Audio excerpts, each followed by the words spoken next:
Hi everyone, क्या हाल है सभी के। तो भाई आज हम स्टार्ट करने वाले हैं chapter number 2, types of financing, हमारी CA intermediate financial management series का।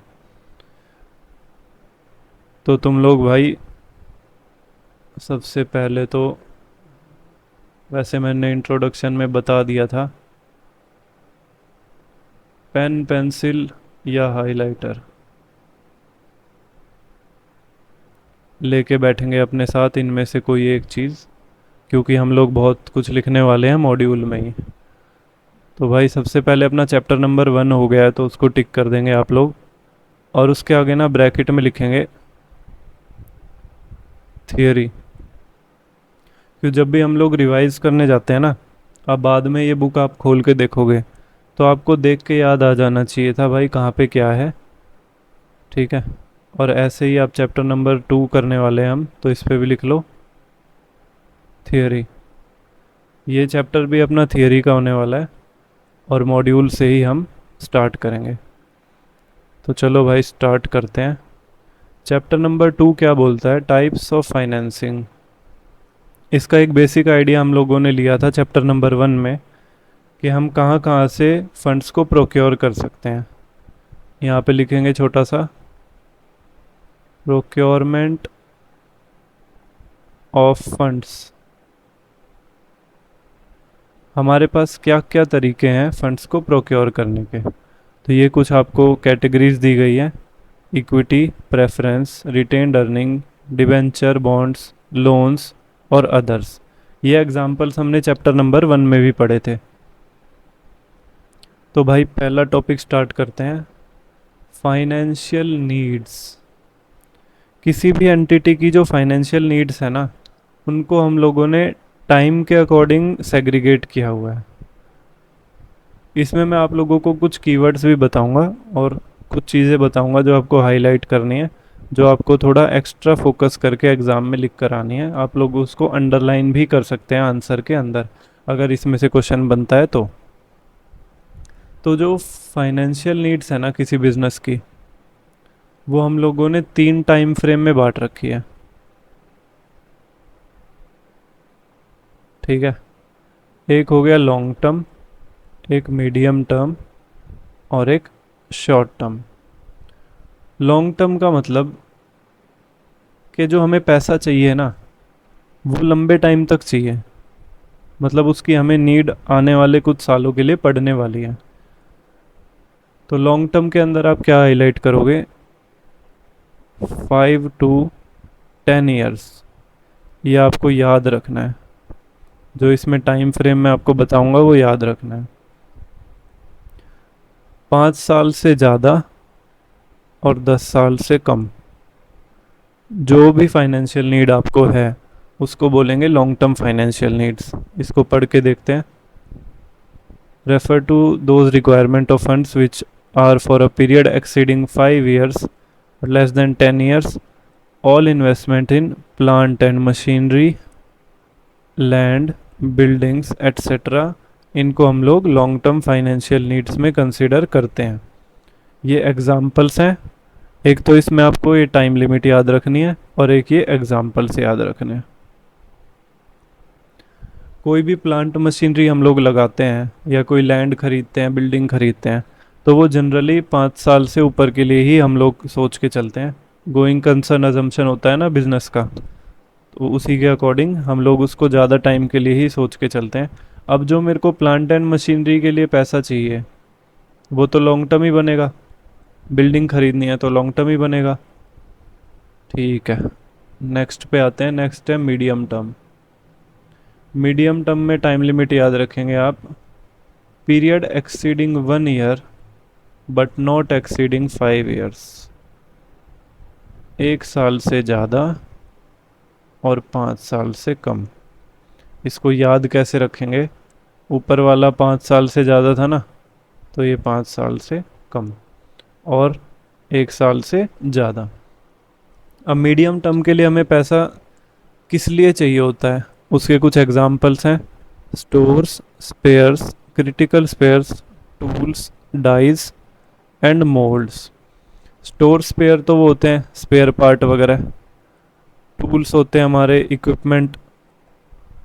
ये वैसे अब जैसे मैं कोई, मेरा मान लो प्रोडक्शन हाउस है, या फिर मान लो मेरी कोई फैक्ट्री है, उसमें कोई मशीन है, उसके लिए मैं अगर टूल्स लेकर आया हूँ, मान लो इलेक्ट्रिक टूल्स लेके आया हूँ, पेचकस प्लास, तो ये सब तो 1 साल से ज़्यादा चलता है ना, या तोड़ देते हो भाई 1 साल में ही, 1 साल से ऊपर, but generally less than 5 years। Dies और मोल्ड्स होता है, मोल्ड का मतलब होता है सांचा। जैसे बकेट बनाने की फैक्ट्री है मेरी, तो मेरे पास एक सांचा है, मैं उसमें प्लास्टिक भर देता हूँ, उसको पंप करता हूँ, तो बाल्टी बन के तैयार हो जाती है। ठीक है, ये हो गया हमारा मीडियम टर्म नीड्स। नेक्स्ट आ जाता है शॉर्ट टर्म फाइनेंशियल नीड्स। इसका टाइम फ्रेम, अब इसमें मीडियम 1 साल से ज़्यादा था, तो शॉर्ट टर्म हो जाएगा 1 साल से कम, less than 1 year। Arise to finance current assets such as stock, debtors, cash, ये एग्जांपल्स हैं। इनके लिए हमें शॉर्ट टर्म फाइनेंशियल नीड्स होती है। और जो लैंग्वेज आपको लिखनी है वो ये नहीं लिखना, आपको ऐसे लिखना है, not exceeding accounting period. Answer में आपको ये ज़रूर लिख के आना है, दैट इज़ 1 year। 1 साल तो होता है, पर 1 साल नहीं लिखा इन्होंने डायरेक्ट, इन्होंने लिखा है not exceeding 1 accounting period. Accounting period अपना 12 महीने का होता है, 12 महीने इज इक्वल टू 1 year। ठीक है, ये देख ली हमने नीड्स। अब इस पैराग्राफ में पता क्या बोला है, जो भी हमारी नीड्स है ना, वो जिस कैटेगरी की नीड्स है उसी टाइप के हमें फंड्स चाहिए।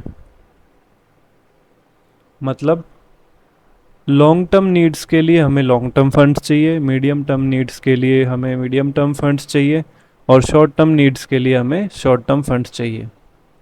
ठीक, इस पैराग्राफ में यही बात लिखी है, ये आप लोग नोट करेंगे।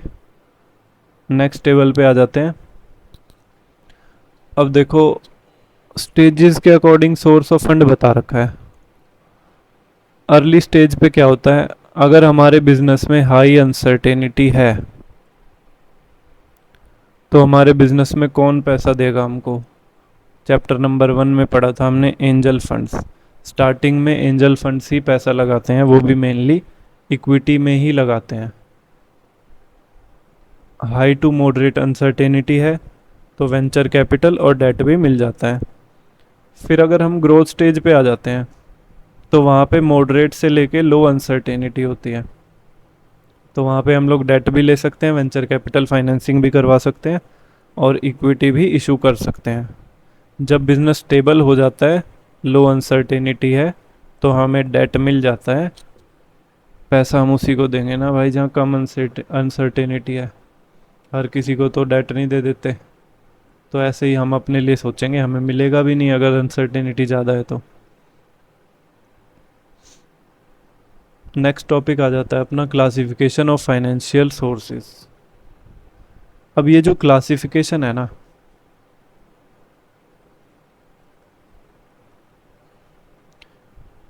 ये बेसिस पे है अलग अलग, based on basic sources, based on maturity of repayment, और based on ownership and control. तो सबसे पहले है based on basic sources. Source of finance या तो हम एक्सटर्नल सोर्सेज से ले सकते हैं, बाहर के बंदों से, या फिर इंटरनल सोर्सेज से जनरेट कर सकते हैं। वो मैं अभी बताता हूँ कैसे। एक्सटर्नल सोर्सेज होता है हमारा शेयर कैपिटल, जो कि हम इक्विटी शेयर्स इशू कर सकते हैं, प्रेफरेंस शेयर्स इशू कर सकते हैं। उसके अलावा डेट या फिर बोरोड कैपिटल, जिसके लिए हम लोग डिबेंचर इशू कर सकते हैं, लोन ले सकते हैं, या फिर other short term debt sources. उसके बाद आ जाता है हमारा इंटरनल सोर्सेज, जिसमें अंदर आते हैं मेनली रिटेन्ड अर्निंग्स।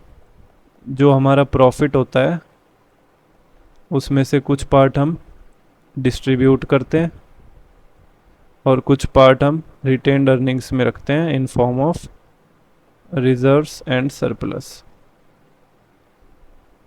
ठीक है। नेक्स्ट टॉपिक आता है based on maturity of payment.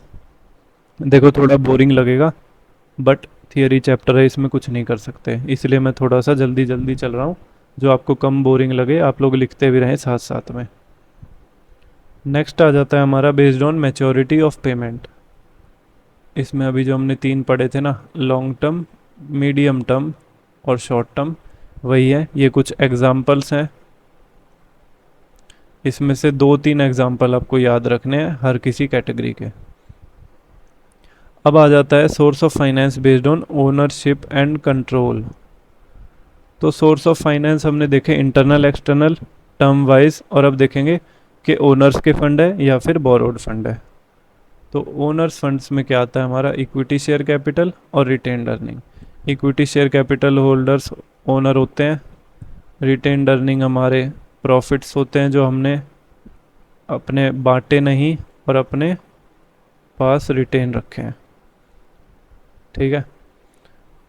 Next आता है बोरोड फंड्स, जो कि बाहर से लिए हैं। ये तो हो गया ओनर का खुद का, और ये जो उसने बाहर से ले रखा है, तो डिबेंचर्स, लोन एंड अदर्स। हाँ जी, तो नेक्स्ट आ जाता है अपने पास long term sources of finance. Long term कितना था, 5 to 10 years। लॉन्ग टर्म के लिए अगर हमें पैसा चाहिए तो कहाँ कहाँ से हम ले सकते हैं, उसको एक एक पार्ट को डिटेल में बताया गया है, जिसमें मेनली है शेयर कैपिटल और डेट। डेट में आ जाता है डिबेंचर, लॉन्ग टर्म बोरोइंग्स और other debt instruments. Share capital में आ जाता है हमारा इक्विटी और प्रेफरेंस शेयर कैपिटल। सबसे पहले पढ़ेंगे इक्विटी शेयर कैपिटल, जिसको हम लोग ओनर्स कैपिटल भी बोलते हैं। इसमें हम लोग हाईलाइट करते हुए चलेंगे मेन मेन पार्ट्स, आप लोग भी साथ साथ में अंडरलाइन कर लेंगे उसको या हाईलाइट कर लेंगे। तो सबसे पहले ये एक सोर्स है परमानेंट कैपिटल का, हमने चैप्टर 1 में पढ़ा था कि इनको वापस नहीं देना होता अनलेस लिक्विडेशन हो जाए कंपनी की, जब तक। ठीक है। तो इनको इक्विटी शेयर होल्डर बोलते हैं या फिर ऑर्डिनरी शेयर होल्डर्स बोलते हैं। ये प्रैक्टिकली ओनर बन जाते हैं कंपनी के, क्योंकि equity share holders are owners of the company. ये लोग सबसे ज्यादा रिस्क लेते हैं, इनको डिविडेंड भी मिलता है after income claims of other stake holders.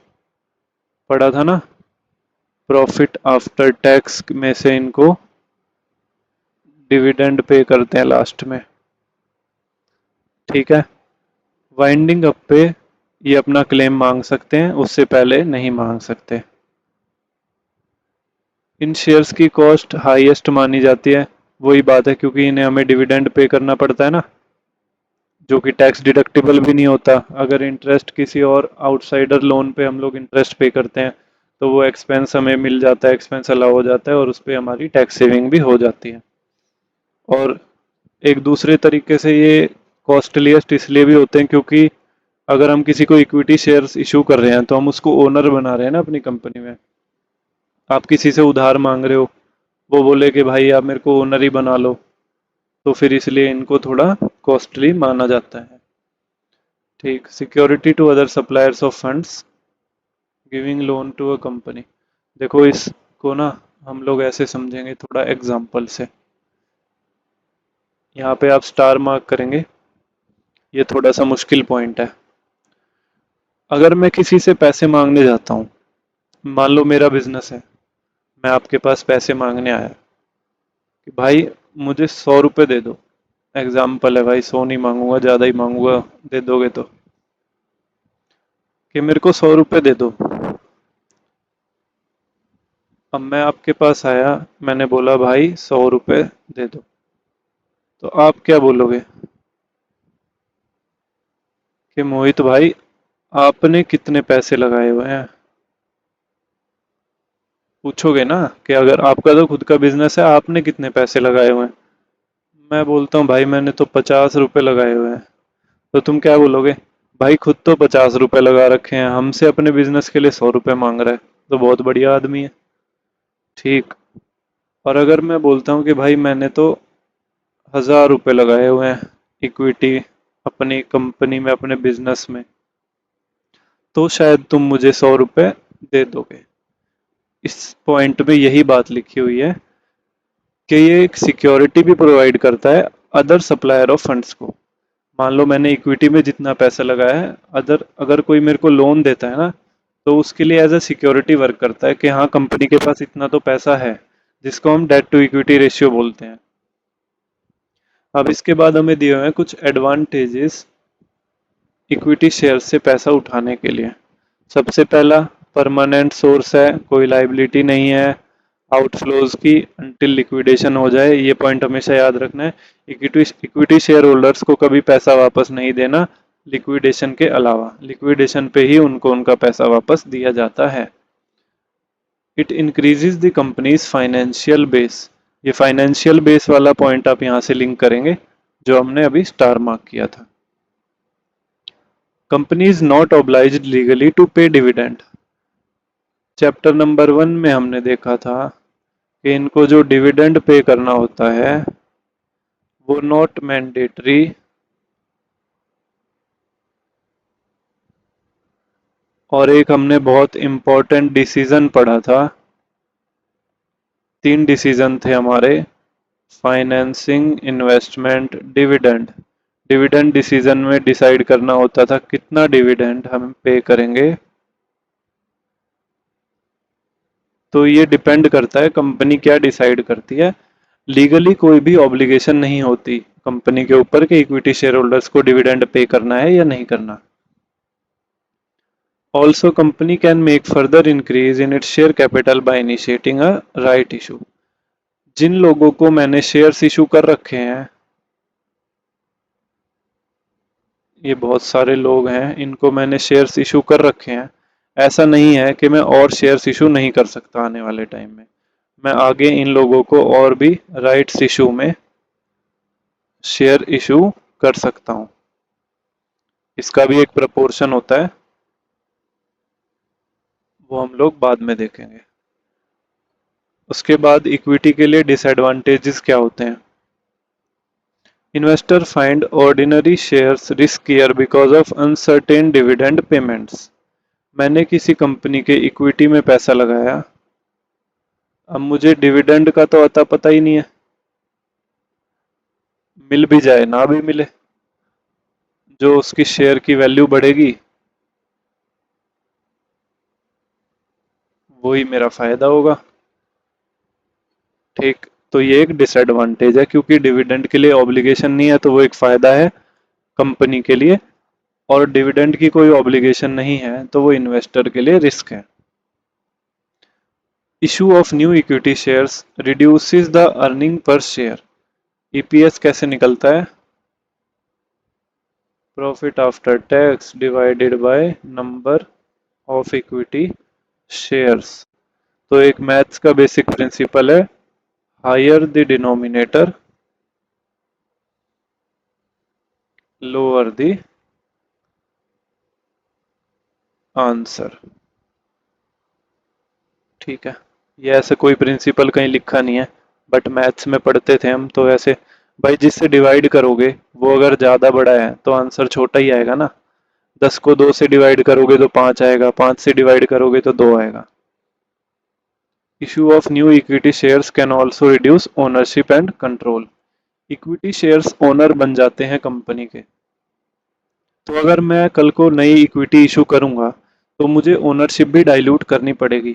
मेरे पास किसी कंपनी का 80% है तो मैं ओनर हूँ, अगर मैं और 30% शेयर्स इशू करूंगा आउटसाइडर पब्लिक को तो मेरी ओनरशिप भी घटेगी। नेक्स्ट आ जाता है हमारे पास preference share capital. Preference share capital equity से डिफरेंट होता है। कोई काटा क्यों लगा दिया, डिफरेंट देन इक्विटी। अब कैसे डिफरेंट होता है वो हम देखेंगे। भाई ये कुछ कॉमन पॉइंट्स है, पब्लिक इशू से हो जाते हैं। Normally cumulative dividend, preference shares पे जो डिविडेंड होता है वो मैंडेटरी होता है। और उसमें भी क्यूमुलेटिव होता है। क्यूमुलेटिव का क्या मतलब होता है? क्यूमुलेटिव मतलब अगर हमने वो डिविडेंड एक साल पे नहीं किया तो वो क्यूमुलेट हो जाएगा, मतलब नेक्स्ट ईयर वो जुड़ जाएगा डिविडेंड पेमेंट्स में, मतलब वो हमारी ऑब्लिगेशन बन जाएगी कि हमें पे करना ही है। इस पॉइंट में यही बात लिखी है, payable in a year of loss gets carried over to the next year till there are adequate profits to pay cumulative dividends. अगर कंपनी के पास प्रॉफिट नहीं भी है तो भी डिविडेंड के लिए ऑब्लिगेशन है पे करने की। Rate of dividend on preference shares is normally higher than interest on debenture loan etcetera. अब ये बात कह रहा है कि जो डिविडेंड हमें प्रेफरेंस शेयर्स पे करना पड़ता है वो लोन से भी ज़्यादा एक्सपेंसिव पड़ जाता है हमारे लिए। ठीक है। Most of the preference share these days carry a stipulation of period and funds have to be repaid at the end of a stipulated period. आजकल जो प्रेफरेंस शेयर इशू होते हैं वो फिक्स पीरियड ऑफ टाइम के लिए issue होते हैं और एंड ऑफ दैट पीरियड हमें उनको रीपे करना पड़ता है। ये जो दो पॉइंट है इनमें भी यही बातें लिखी हुई हैं, क्यूमुलेटिव वाली और प्री डिसाइडेड डेट वाली, कि उनको हमें उस डेट पे करना पड़ता है। नेक्स्ट हमें प्रेफरेंस शेयर के कुछ टाइप्स दे रखे हैं। क्यूमुलेटिव मतलब जिन पे डिविडेंड एक्यूमुलेट होगा, नॉन क्यूमुलेटिव जिन पे अरियर्स एक्यूमुलेट नहीं होंगे, रिडीमेबल जिनको रिडेम्पशन के टाइम पैसा देना पड़ेगा, participating which participate in surplus which remains after payment to equity shareholders। जो प्रॉफिट आफ्टर टैक्स होता है कुछ प्रेफरेंस शेयर को उनमें से भी पार्ट देना पड़ता है। Non participating cannot participate in payment of dividend. Convertible convertible into equity shares. Convertible preference share होते हैं जो कुछ फिक्स टाइम के बाद कन्वर्ट हो जाते हैं इक्विटी शेयर्स में। अब कहोगे ये कैसे हो जाते हैं? तो भाई ये कंडीशंस पहले ही इशू करते टाइम बता दी जाती हैं और उसी अकॉर्डिंग उनका प्राइस रखा जाता है। अब प्रेफरेंस शेयर से इशू करने के लिए क्या एडवांटेजेस हैं कंपनी के पास? No dilution in EPS. Earning per share कैसे निकलता है? Profit after tax upon number of equity shares. अगर प्रेफरेंस इशू कर दिए तो यहाँ ऐड नहीं होगा, डिनोमिनेटर कम होगा और ईपीएस इंक्रीज हो जाएगा। Advantage of leverage fix charge. भाई फिक्स परसेंटेज होती है जो उन्हें पे करनी पड़ेगी। No risk of take over as preference share holders do not have voting rights. Preference share holders के पास वोटिंग राइट नहीं होते हैं तो ओनरशिप नहीं जाती। Preference dividend are fixed and pre-decided. Shareholders cannot participate in surplus profits as shareholders can expect। उसके बाद नेक्स्ट पॉइंट में बोल रहा है preference share capital can be redeemed after a specified period. कि प्रेफरेंस शेयर कैपिटल जो होता है उसको हमें रिडीम करना पड़ता है आफ्टर स्पेसिफाइड टाइम। इक्विटी को तो रिडीम नहीं करना होता बट प्रेफरेंस वालों को पैसे वापस देने पड़ते हैं कुछ टाइम के बाद। अब देखते हैं हम लोग disadvantages. One of the major disadvantages of preference share is that preference dividend is not tax deductible।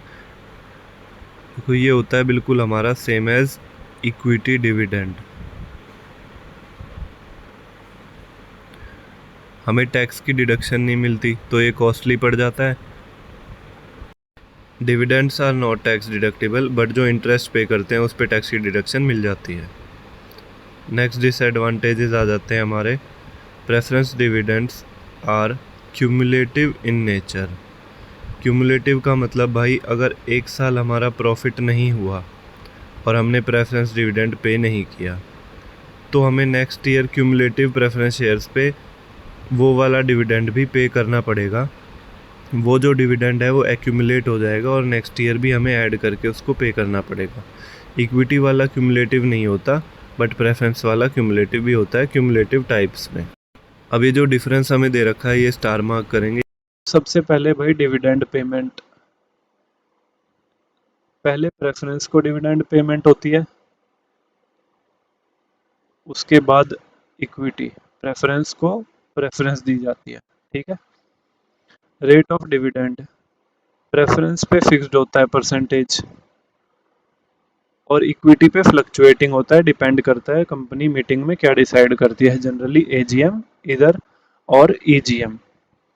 Convertibility, equity share किस में कन्वर्ट होगा भाई, ये तो लास्ट फॉर्म है ना, बट प्रेफरेंस शेयर कन्वर्टिबल होते हैं, और कन्वर्टिबल किस में होते हैं, इक्विटी में। कैटेगरी पढ़ी थी ना हमने कन्वर्टिबल, वही चीज है। Voting rights, equity share holders को फुल वोटिंग राइट्स मिलते हैं, और प्रेफरेंस को लिमिटेड वोटिंग राइट्स मिलते हैं। लिमिटेड वोटिंग राइट्स वाले प्रेफरेंस शेयर भी अब इशू नहीं होते हैं मार्केट में, वो भी कॉन्सेप्ट खत्म हो चुका है। दूसरा जो हमारा सोर्स था, एक तो हमने पढ़ लिया इक्विटी, एक पढ़ लिया प्रेफरेंस। अब इंटरनल में क्या था, एक और रिटेन्ड अर्निंग्स है ना। तो लॉन्ग टर्म फंड्स में also be provided by accumulating the profits of the company and flowing them back into business. आज मैंने बिजनेस में पैसा लगाया, फिर मैंने अर्न किया, अर्न में से कुछ मैंने डिविडेंड पे किया, और कुछ मैंने अपने पास रिटेन किया, मतलब रख लिया। अब ये जो रिटेन किया, इसको मैं वापस बिजनेस में लगा सकता हूँ, ठीक। तो ये भी हमारा एक लॉन्ग टर्म सोर्स बन जाता है फंड्स का। अभी हम लॉन्ग टर्म ही पढ़ रहे हैं ना, पॉइंट नंबर 3 था हमारा long term sources of finance का, जो कि 5 to 10 ईयर्स के लिए होता है। बार बार रिपीट करूंगा क्योंकि इसी लेक्चर में हमें याद भी करना है साथ में, ठीक है। तो रिटेन्ड अर्निंग्स वाला पार्ट हो गया, जो पैसा हमने अपने पास रखा था, जो डिविडेंड डिस्ट्रीब्यूट नहीं किया, वो हम बिजनेस में वापस लगा सकते हैं, वो भी एक long term source of fund बन जाता है हमारे लिए। और इस पे almost no risk, zero risk है भाई, अपना ही पैसा है, ओनर्स का ही पैसा है, वो इसको बिजनेस में लगा सकते हैं। अगला long term source of fund आता है हमारे पास डिबेंचर्स। डिबेंचर एक फॉर्म ऑफ लोन हो जाता है कंपनी के लिए, नेचर लोन का ही होता है। एक याद रखेंगे आप, डिनोमिनेशंस ऑफ 100 में ही इशू होता है, 100 to रुपीज 1000 एक डिबेंचर इशू होता है, at least 100 in multiples of 100 debenture issue होते हैं। Normal debenture are issued on the basis of trust deed, ये कुछ ज्ञान की बातें लिखी हुई हैं। अब नॉर्मली इशू होते हैं ये 3 to 10 ईयर्स के लिए, लॉन्ग टर्म फंड्स के लिए यूज होते हैं, लॉन्ग टर्म ही तो पढ़ रहे हैं हम, ठीक है। सिक्योर्ड भी हो सकते हैं, अनसिक्योर्ड भी हो सकते हैं, लिस्टेड और अनलिस्टेड भी हो सकते हैं। कॉस्ट ऑफ कैपिटल लो होती है, हमने ऊपर काफ़ी पॉइंट्स में पढ़ा है, क्योंकि डिबेंचर्स पे जो इंटरेस्ट हम पे करते हैं वो टैक्स डिडक्टिबल हो जाता है। From investors' point of view, debenture offer a more attractive prospect since interest is payable whether or not the company makes profit. Dividend pay करने के लिए कंपनी के पास डिस्क्रिशन होती है इक्विटी शेयर होल्डर्स में कि डिविडेंड पे करना है या नहीं करना। अगर कंपनी के पास प्रॉफिट्स नहीं है तो क्यूमुलेटिंग प्रेफरेंस शेयर्स में भी नेक्स्ट ईयर कैरी फॉरवर्ड हो जाता है, नॉन क्यूमुलेटिव में वो भी नहीं होता। तो नॉन क्यूमुलेटिव में नेक्स्ट ईयर मर्जी है कंपनी की पे करे या ना करे, बट डिवेंचर्स पे तो इंटरेस्ट मैंडेटरी पेमेंट करना होता है।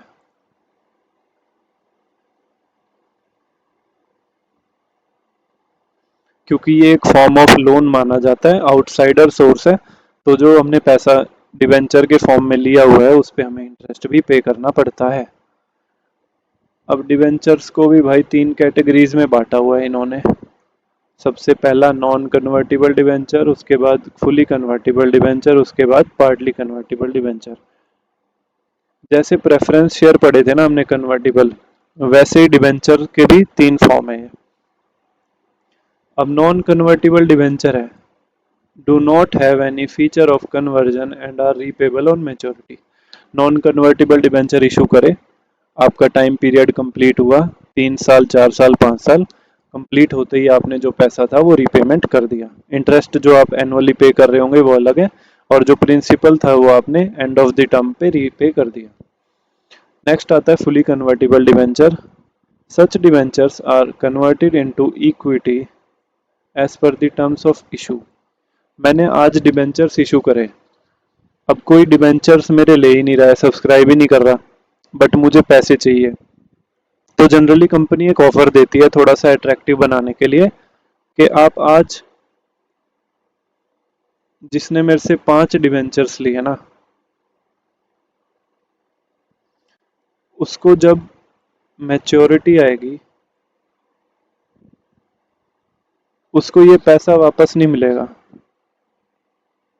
उसको 5 के बदले 5 या फिर 1 इक्विटी शेयर इशू हो जाएगा कंपनी का, और वो ओनर बन जाएगा भाई।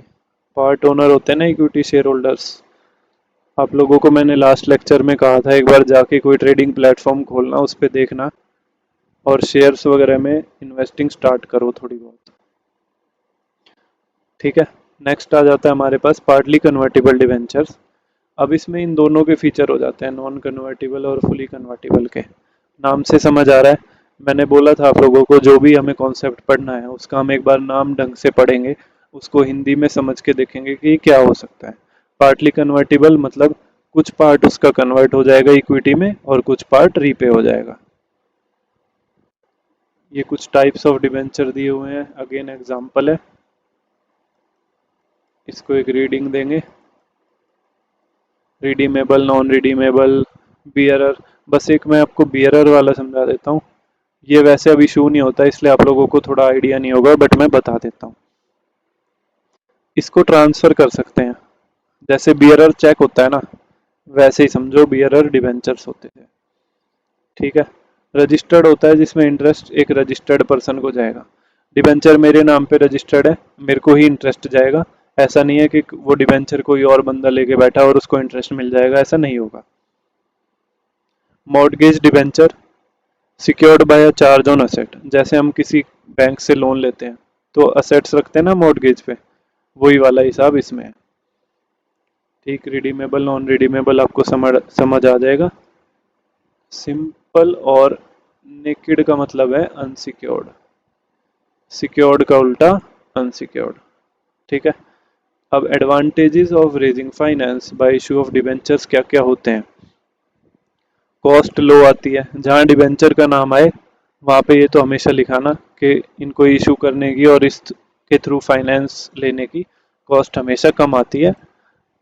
ये आपका एक कीवर्ड है, cost is lower and it is interest is tax deductible.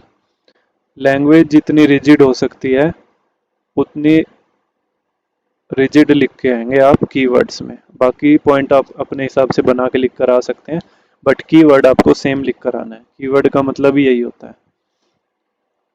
Debenture financing does not result in dilution of control, ownership हम लोग देते नहीं है, काइंड ऑफ लोन है, फॉर्म ऑफ लोन है, तो ओनरशिप नहीं जाती, तो डाइल्यूशन ऑफ कंट्रोल भी नहीं होता। In a period of rising prices debenture issue is advantageous. इस पॉइंट को एक बार रीड करेंगे आप लोग, मैं 1 मिनट के लिए चुप हो रहा हूँ, इसको अभी रीड करेंगे।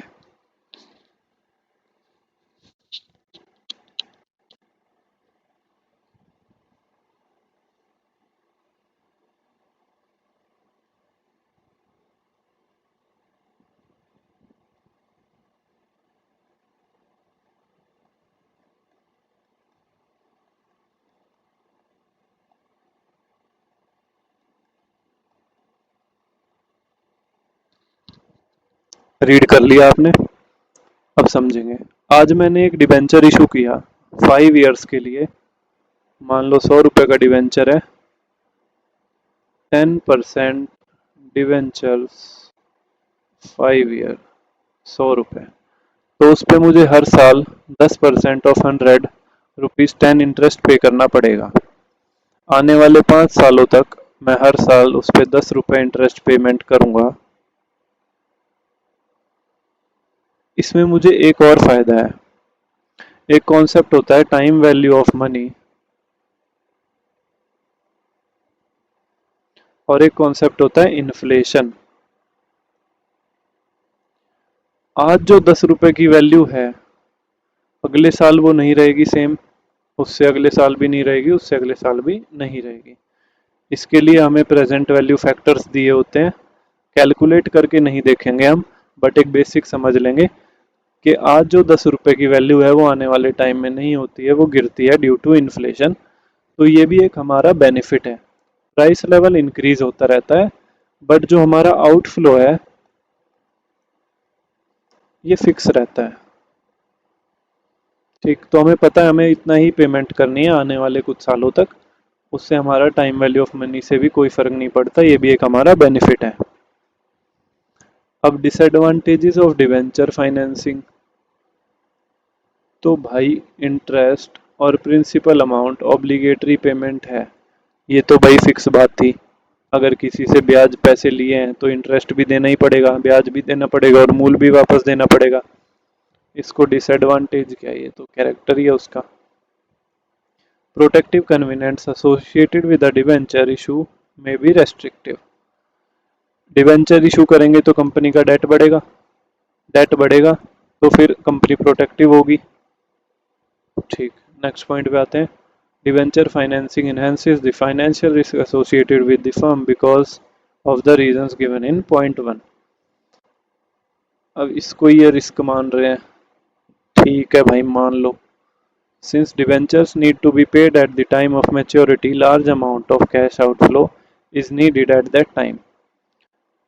5 साल के लिए डिबेंचर इशू करे थे, 5th ईयर आ गया तो जो अमाउंट है वो रीपे करना पड़ेगा। तो आपको कंपनी के या बिजनेस के बैंक में या फिर किसी अदर फॉर्म में उतना पैसा अवेलेबल रखना पड़ेगा उस टाइम के लिए। ये तो वैसे प्रोसीजर है, इन लोगों ने डिसएडवांटेज बना दिया। कहीं ना कहीं ये चारों पॉइंट एक ही बात कर रहे हैं। एक डिफरेंस आपको दे रखा है प्रेफरेंस और डिवेंचर के बीच में, अभी हम लोग डिटेल में देख कर आए हैं। सेम वही बातें लिखी हुई हैं बट उनको एक कंपैरिजन दिया हुआ है, चलो देख लेते हैं फटाफट। ओनरशिप, प्रेफरेंस शेयर एक स्पेशल काइंड ऑफ शेयर है, ठीक है भाई। डिवेंचर एक टाइप ऑफ लोन है, ओके थैंक यू बताने के लिए। Payment of dividend and interest, preference को प्रायोरिटी मिलती है व्हेन कंपेयर टू इक्विटी, ठीक है हमें पता है। डिवेंचर्स पे फिक्स परसेंटेज पे होता है, डिवेंचर को तो लिखा ही ऐसे जाता है, इतने परसेंट डिवेंचर्स, ऐसे ऐसे उनका नाम ही ऐसे लिखा जाता है। यहाँ पे रेट होता है तो फिक्स परसेंटेज जाती है। नेचर, प्रेफरेंस शेयर हाइब्रिड है, कुछ कैरेक्टर इक्विटी के हैं कुछ कैरेक्टर डेट के हैं, ठीक है हमने देखा था इक्विटी से डिफरेंट है, और कुछ डेट के भी इसमें कैरेक्टर हैं क्योंकि रिपेबल हो जाते हैं, रिडीमेबल हो जाते हैं। डिवेंचर्स लॉन्ग टर्म के लिए यूज होते हैं, फिक्स पीरियड ऑफ मैच्योरिटी होता है, ठीक है कोई नई बात इसमें थी नहीं पर फिर भी हमने देख लिया। नेक्स्ट हमारा long term source of fund आता है। लॉन्ग टर्म होता था कितना, 3 साल नहीं, 5 साल से 10 साल वाला। याद हो गया भाई तुम्हें, और याद करना भी है साथ साथ में, क्योंकि ये चैप्टर्स थियरी चैप्टर्स हैं, बहुत कम प्रोपोर्शन आने वाला है एग्जाम में, तो इन पे इतना टाइम बाद में नहीं देना है जितना अभी हम पढ़ते हुए दे रहे हैं। बॉन्ड, बॉन्ड एक फिक्स्ड इनकम सिक्योरिटी होता है, created to raise fund, can be raised through public issue and private placement. Bonds are of two types, callable and puttable. भाई बॉन्ड भी एक इंस्ट्रूमेंट होता है टू रेज फंड, जैसे debenture issue किए जाते हैं वैसे ही बॉन्ड इशू किया जाता है। बॉन्ड के 2 टाइप्स होते हैं, callable and puttable. Callable bond में इशूअर के पास ऑप्शन होता है कि वो मैच्योरिटी से पहले किसी एक प्राइस पे उनको वापस कर सकता है। मान लो मैंने बॉन्ड इशू किया था 5 साल के लिए, बट 3 साल बाद ही मेरे पास फंड्स की रिक्वायरमेंट नहीं है, एक्सेस फंड हो गए हैं। यहाँ पर मैंने बॉन्ड इशू करा था 100 रुपये के लिए, और यहाँ पर भी 100 रुपये मुझे उसको वापस करने थे। अगर मैं कॉलेबल बॉन्ड्स इशू करता हूँ तो मेरे पास ऑप्शन है कि मैं उसको टाइम से पहले भी रीपेमेंट कर सकता हूँ। अगर मैं उसको 3 साल में ही पैसे दूंगा तो लेट्स से मैं उसको 115 रुपये अगर इशू करूंगा प्रीमियम पे, मैं उसको बॉन्ड रीपे कर सकता हूँ। अब आप बोलोगे कि भाई आपने बोला कि 100 रुपये का बॉन्ड था, 100 रुपये ही रीपे उसको करने थे हमें बाद में, बट हमने उसको ज़्यादा क्यों करे, 115 हम क्यों करें, और यहाँ पे प्रीमियम क्यों लिखा है? तो देखो बॉन्ड्स पे जो इंटरेस्ट होता है ना, उसका तो लॉस हो गया इस बंदे का 2 साल का। इसने तो ये सोच के पैसे दिए थे ना हमें, मान लो कि हर साल भाई इसको 10 रुपए की इनकम होने वाली थी, तो इसका वैसे तो 20 रुपए का लॉस हो रहा है इधर। हमने इसको 15 रुपए प्रीमियम पे रिडीम कर दिए बॉन्ड्स। ठीक। पुटेबल बॉन्ड्स होते हैं, पुटेबल बॉन्ड्स में इन्वेस्टर के पास ऑप्शन होता है। कॉलेबल बॉन्ड्स में मैंने इशू करे थे तो मेरे पास ऑप्शन था। अगर आपने मेरे से बॉन्ड खरीदे थे तो पुटेबल बॉन्ड में आपके पास ऑप्शन है कि आप उसको मेरे को मैच्योरिटी से पहले भी वापस करके जा सकते हैं। ठीक है। इसके बाद बॉन्ड्स के भी कुछ टाइप्स दे रखे हैं हमें। फॉरेन करेंसी कन्वर्टिबल बॉन्ड, जो कि फॉरेन करेंसी के लिए इशू करे जाते हैं। Plane vanilla bonds, convertible floating rate, drop lock bond. देखो ये वाले हैं ना, जो ये 2-3 आपको पढ़ के समझ आ जाएंगे, रीड करेंगे आप एक बार, नहीं आएगा तो कोई दिक्कत नहीं है, आप मेरे से व्हाट्सएप पे पूछ सकते हैं अगर कुछ इसमें नहीं समझ आता है तो। एक ड्रॉप लॉक बॉन्ड मैं आपको बता देता हूँ। It is a floating rate note with a normal floating rate. Rate would be automatically converted into fixed rate if interest rate falls below a predetermined level। मैं आपको एक छोटा सा कॉन्सेप्ट समझाता हूँ, उससे आप लोगों को ये बॉन्ड्स वाले सारे समझ आ जाएंगे, whether it is a floating rate और फिक्स्ड रेट। तो रेट ऑफ इंटरेस्ट दो टाइप के होते हैं। रेट ऑफ इंटरेस्ट एक होता है हमारा फिक्स्ड और एक होता है फ्लोटिंग। फिक्स्ड का नाम से समझ आ रहा है, जिसमें कोई चेंज नहीं होता, जो रेट ऑफ इंटरेस्ट सेम रहता है। फ्लोटिंग का मतलब होता है जो रेट ऑफ इंटरेस्ट चेंज होता रहता है। चेंज, ये मैंने डेल्टा का साइन बनाया है, ये चेंज के लिए यूज होता है। ठीक है। तो फ्लोटिंग बढ़ भी जाता है, कम भी हो जाता है। जनरली एक्सटर्नल फैक्टर्स पे डिपेंड करता है कि फ्लोटिंग रेट बढ़ता है या घटता है, जैसे भी होता है। ठीक है। तो ड्रॉप लॉक बॉन्ड होता है कि मैंने एक लेवल सेट कर दिया, ये फ्लोटिंग रेट है इंटरेस्ट का। ठीक है। ये ओवर द टाइम बढ़ रहा है घट रहा है। अब अगर ये एक स्पेसिफिक रेट को क्रॉस कर गया ना, उससे कम हो गया, से इट इज 5% ईयर। ठीक है। ये चार्ट है, ग्राफ है हमारा, ये 5 है, 4, 3, 2, 1, और ये 0। ड्रॉप लॉक बॉन्ड में होता है अगर मेरा रेट ऑफ इंटरेस्ट जो फ्लोटिंग वाला है वो किसी एक स्पेसिफिक रेट से नीचे चला गया,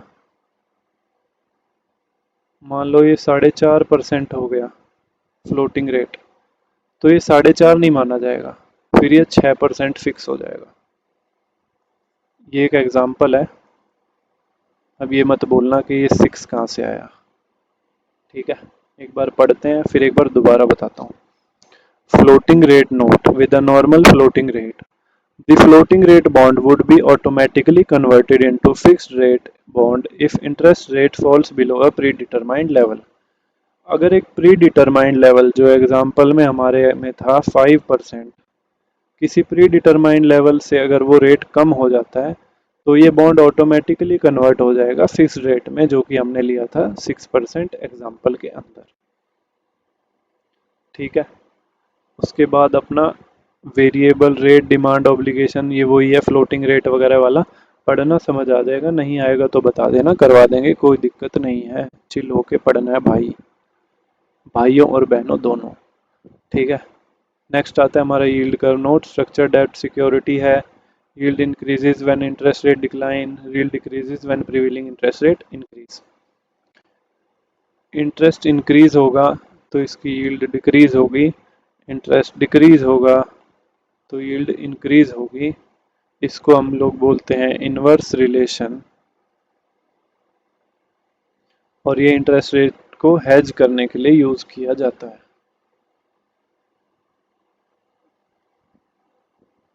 यूरो बॉन्ड भी एक बार आप लोग रीड करेंगे, समझ आ जाएगा। Emerging market bond, debt instrument, ठीक है। क्रेडिट डिफॉल्ट स्वैप, ये भी एक बार रीड करेंगे, समझ आ जाएगा। कुछ इंडियन बॉन्ड्स के एग्जांपल दे रखे हैं हमें।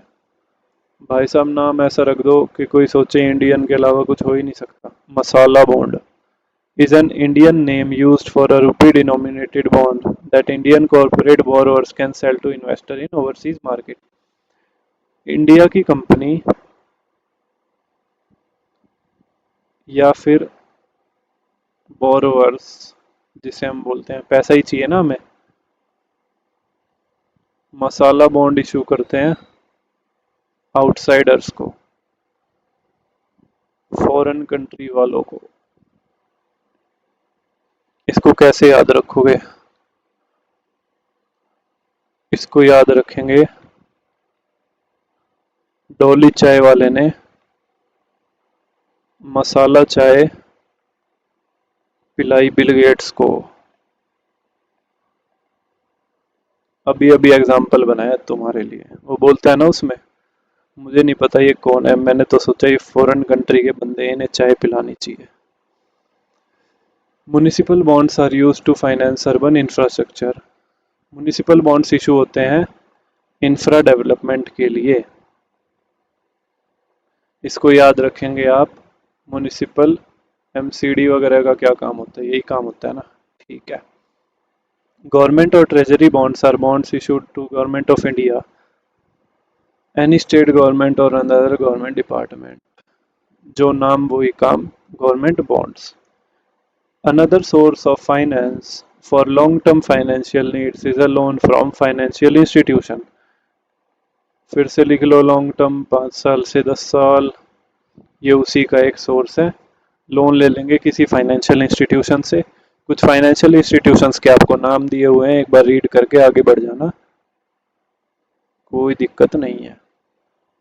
नेक्स्ट पॉइंट आ जाता है हमारा, कहाँ भाग रहा है भाई, loans from commercial banks.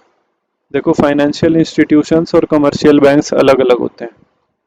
Financial institutions ऐसी बॉडीज होती हैं जो कोई गवर्नमेंट वगैरह सेटअप करके रखती हैं किसी कंट्री में, जैसे हमारे यहाँ आरबीआई है, तो वो एक फाइनेंशियल इंस्टीट्यूशन है। एक बार एग्जांपल देख लो भाई,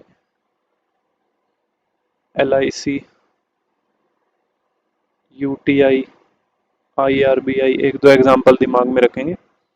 नेक्स्ट सोर्स आ जाता है loan from commercial banks. Bank हमें लॉन्ग टर्म लोन्स दे देती हैं for expansion and setting up of new units, और हमें वर्किंग कैपिटल टर्म लोन भी दे देती हैं बैंक्स, ठीक। तो ये लॉन्ग टर्म के लिए, और ये working capital term loans, long term funding for a company. भाई देखो लोन आप लोगों को पता है क्या होता है, अब मैं उस पर टाइम ज़्यादा दूंगा तो कोई फ़ायदा नहीं है, क्योंकि हमारा सिलेबस बहुत है अभी हमें कवर करना है। ऊपर से ये पूरा सब्जेक्ट ही 50 मार्क्स का है, उसमें भी हम लोग थियरी चैप्टर पढ़ रहे हैं, तो इसको थोड़ा सा लाइट हम पढ़ सकते हैं। जो मेन पार्ट है, जैसे ब्रिज फाइनेंस आ गया, इसका मतलब मुझे आपको समझाना पड़ेगा, यहाँ पे मैं रुकूंगा थोड़ा सा। Bridge finance refer to loan taken by a company from commercial banks for a short period because of pending disbursement of loans sanctioned by financial institutions। यहाँ पे लिखो, लोन की इंस्टॉलमेंट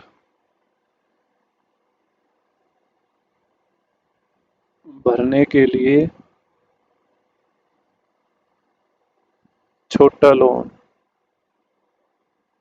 गजब टोपीबाज आदमी है, लोन की इंस्टॉलमेंट भरने के लिए दूसरा लोन ले रहा है, ठीक, मतलब यही है इसका। शॉर्ट टर्म नेचर होता है। मान लो मेरा कोई लोन है किसी फाइनेंशियल इंस्टीट्यूशन से, मुझे उसकी रीपेमेंट करनी है, कोई इंस्टॉलमेंट पे करनी है, प्रिंसिपल इंटरेस्ट कुछ भी हो सकता है, उसके लिए मेरे पास अभी फाइनेंस नहीं है, तो मैं एक शॉर्ट लोन ले सकता हूँ। उस इस काम को बोला जाता है ब्रिज फाइनेंस। ब्रिज फाइनेंस क्यों? क्योंकि इसने एक ब्रिज का काम कर दिया ना, उस गैप को फुलफिल कर दिया, तो इसलिए ब्रिज फाइनेंस। भाई कुछ नहीं है, ये इंग्लिश के वर्ड है। इंग्लिश एक बहुत ही, चलो कंट्रोवर्शियल बात हो जाएगी और मैं बोल देता हूँ, English is a poor language, इनके पास वर्ड्स नहीं है, तो जो लिटरल मीनिंग है वही देख के इन्होंने नाम रखे हुए हैं सबके। चलो कुछ अलग आया, हमारा लॉन्ग टर्म वाला खत्म हो गया लॉन्ग टर्म पर्सपेक्टिव से। अब आ जाते हैं venture capital financing. Venture capital financing अभी हमने ऊपर पढ़ा था, इनिशियल स्टेजेस पे जहां पर हाई अनसर्टेनिटी होती है, वहां पे वेंचर कैपिटल फंड्स हमें पैसा देते हैं, और वो भी मेनली कहाँ देते हैं? इक्विटी में। ठीक है, तो यही बात यहाँ पे हमारी लिखी हुई है, financing of new high risky ventures promoted by qualified entrepreneurs. इसको कैसे याद रख सकते हो? वी चर, इसको याद रखो, वेरी रिस्की, न्यू, और इससे रखो एंटरप्रेन्योर। स्पेलिंग सही लिखी है, राइटिंग खराब हो गई है, बकवास मत करना, ठीक है। Characteristics of venture capital financing, it is basically an equity finance in new companies. नई नई कंपनीज में इक्विटी फॉर्म में जो पैसे दिए जाते हैं वही वेंचर कैपिटल फाइनेंसिंग होती है। लॉन्ग टर्म इन्वेस्टमेंट है। Apart from providing funds also provide support in form of sale strategy. अब देखो जो वेंचर कैपिटल फंड्स होते हैं ना, ये बहुत बड़े बड़े इंस्टीट्यूशंस होते हैं, इनके पास एक सेटअप होता है, फ्रेमवर्क होता है, स्ट्रेटजीज होती हैं। पैसे के साथ साथ ये वो सब भी हमें देते हैं जिससे कि हमारा बिजनेस ग्रो कर पाए, ग्रोथ ऑफ द एंटरप्रेन्योर।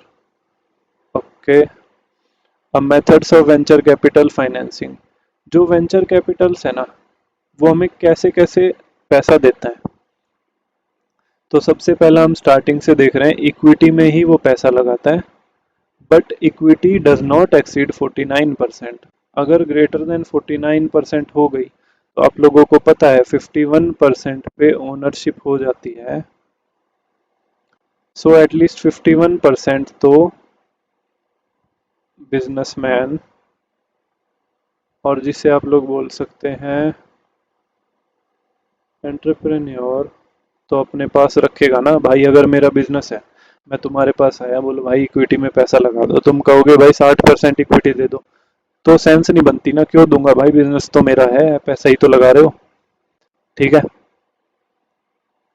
उसके बाद वो दे सकते हैं कंडीशनल लोन, जो कि रॉयल्टी के फॉर्म में दी जाती है। रॉयल्टी 2 से 15% वो चार्ज करते हैं। अब इस वाले पॉइंट में हमें यही याद रखना है कि जनरली तो वो इक्विटी देते हैं, but does not exceed 49%।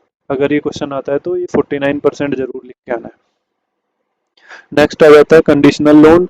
Conditional loan तो देते हैं, बट लोन पे इंटरेस्ट नहीं लेते, पैसा जरूर लेंगे, बट उसको बोलेंगे रॉयल्टी है भाई ये तो, क्योंकि हम तो तुम्हारी हेल्प कर रहे हैं ना, लोन भी दे रहे हैं, इंटरेस्ट भी नहीं ले रहे, फिर पैसा भी ले रहे हैं, बोल रहे हैं हम तो हेल्प कर रहे हैं, ठीक है भाई। Venture capital financers give a choice to enterprise paying high rate of interest which would be well above 20% instead of royalty. But वो रॉयल्टी ना पे करने के लिए इंटरेस्ट का भी ऑप्शन दे सकते हैं, जो कि 20% तक चला जाता है। उसके बाद हमें कैसा वो पैसे दे सकते हैं? इनकम नोट, जो कि एक हाइब्रिड सिक्योरिटी है, जिसमें कन्वेंशनल लोन और कंडीशनल लोन दोनों के फीचर्स कंबाइंड है।